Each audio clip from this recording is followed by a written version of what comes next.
Hey, welcome back, Crime Think Tank. I do hope everyone is doing well on this August 28, 2024, which is a Wednesday. You know that we dig deep here and that we discuss cases that impact our society as well as our communities and the ones that shake them to the core. So we're going to talk about a terrifying incident today that does hit close to home for me here in Texas at one of our ISD schools. On August the 15th, 2024, Mrs. Kendra Rogers, who is an assistant principal at Collins Intermediate Corsicana School, she was brutally attacked by one of her students along with one of the other students that were violently attacked as well, and the other classmates were traumatized as well as the teacher. So Mrs. Rogers is known as a dedicated educator. She has over 30 years of service, but she now faces an unimaginable possibility of losing her sight and the possibility of actually losing the eye in its entirety. This is tragic.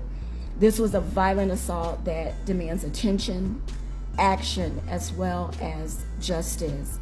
Now, there are many layers to this shocking event, and we dialogue about it, but we never override the facts because this case, of course, it is still under investigation. And it has been referred over to the Navarro County District Attorney's Office and the Juvenile Probation Department. And the school, they stated that they do allegedly expect charges to be filed. Now, as we discuss this, I do ask that we all be respectful. And please, those that are willing to pray, that can pray, please pray for a miracle for Mrs. Rogers, as well as for the student that carried out this assault, their parent or parents or guardian, as well as their fellow classmates and the teacher and the staff, as well as the district and the community, because they are definitely going to need it. Please note that this is for educational purposes only. So let's go ahead and break this down. There are several angles here.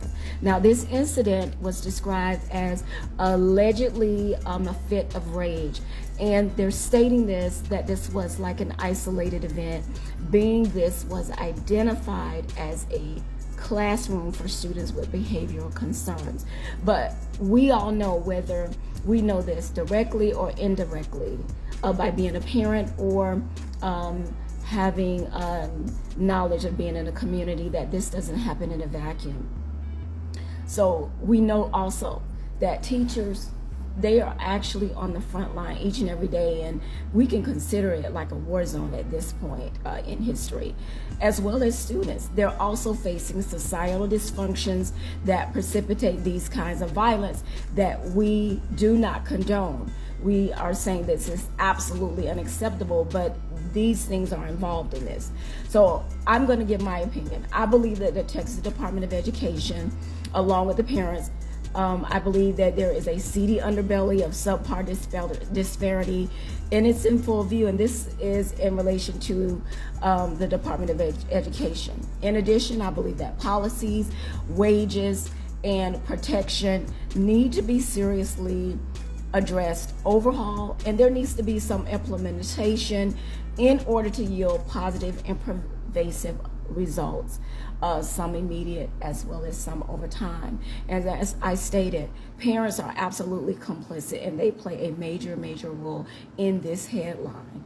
The lack of respect for authority is so outrageous, it's so out of control. You have to understand there has to be a breakdown somewhere, and it starts in the home. Is this a single parent home? Is this a nuclear family home? What are the dynamics? What are the demographics here? Are they receiving help? Are they seeking help? Are they accepting the resources that could be available to them?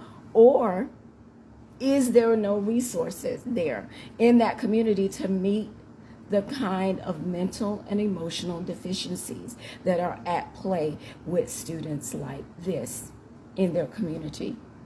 We need to know.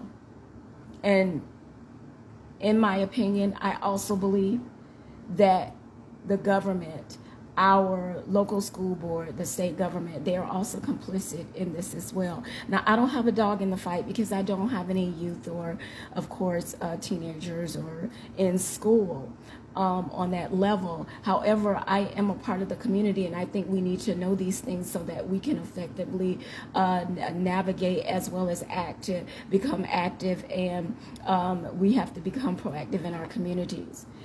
I believe that Governor Abbott is complicit, because I don't know if you all know that the state of Texas operates at a $30 billion surplus, and we are the 9th wealthiest in the world, the 9th wealthiest in the world.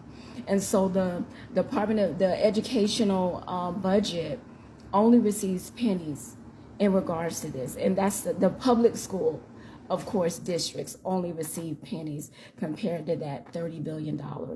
And many of these schools, they rate at a below average or low. So what I want to know, drop your thoughts in the comments.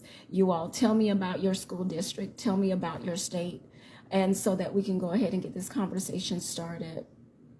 Thanks for watching and listening to Crime Think Tank. Take care.